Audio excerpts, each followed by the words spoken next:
Marais de Mont a fait le choix d'aider considérablement les familles, c'est probablement une des communautés de communes qui aide le plus, avec forcément l'aide pour les scolaires, le transport gratuit notamment, la formation pour la natation, surtout envers les jeunes enfants, la bibliothèque intercommunale et différentes actions dans ce sens pour que les familles s'y retrouvent. Il y a de l'aide au logement, bien entendu, et la pépinière d'entreprise, qui est un moyen excellent de lancer des jeunes sur des activités nouvelles ou des activités déjà existantes sur notre territoire.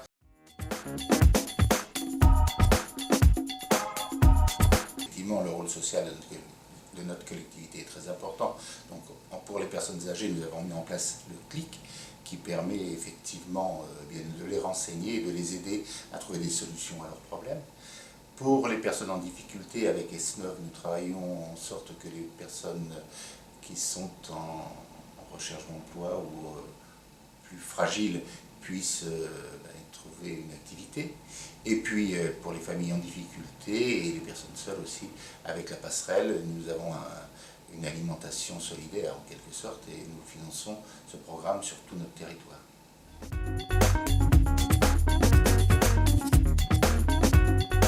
Alors ce choix, il est très simple. En fait, pour qu'une intercommunalité, à nos yeux, fonctionne, il faut qu'elle soit vraiment pour développer tout le territoire.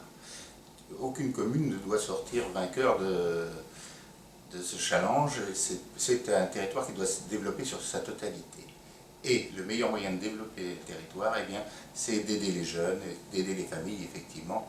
C'est de les emmener vers le sport, vers la culture.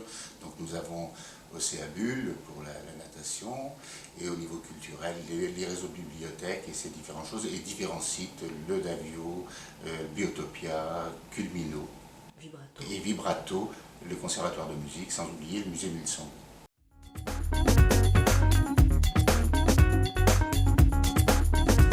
Oui, bien sûr, nous pouvons juger les effets de cette politique, ils sont très nets, puisque notre territoire est celui, sans doute, qui se développe le plus en Vendée. Notre canton est le deuxième en progression de tous les cantons de Vendée, donc ce qui est très important, et c'est forcément lié grâce aux actions qui ont été menées et conduites.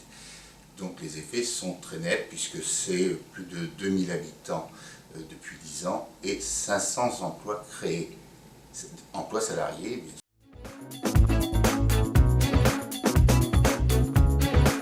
C'est très simple. Un coût pour la collectivité, c'est exact, mais c'est 3% de notre budget, ce qui n'est quand même pas très important. Et puis l'avenir, eh bien l'avenir, il s'envisage de différentes manières. Effectivement, les restrictions budgétaires sont quand même très inquiétantes pour les collectivités que nous sommes, que ce soit les communes ou l'intercommunalité. Donc il nous faut prévoir des mutualisations. En ce qui me concerne, je pense que la mutualisation est une très bonne chose, mais il ne faut pas trop rêver. Au démarrage, ça ne sera pas facteur d'économie. On fait le choix déjà pour l'urbanisme de commencer et de faire un premier pas de mutualisation, puisque nous allons disposer au sein d'intercommunalités d'un service pour instruire les permis de construire. Donc ça, c'est le début de cette mise en place. C'est vrai que d'autres collectivités proches de chez nous ont fait des choix différents en reversant une partie de l'impôt collecté aux communes pour qu'elles en disposent à leur gré. Nous, ce n'est pas notre façon de voir les choses. Notre façon, c'est bien de travailler ensemble pour le développement de tout notre territoire, et pas seulement de communes en particulier.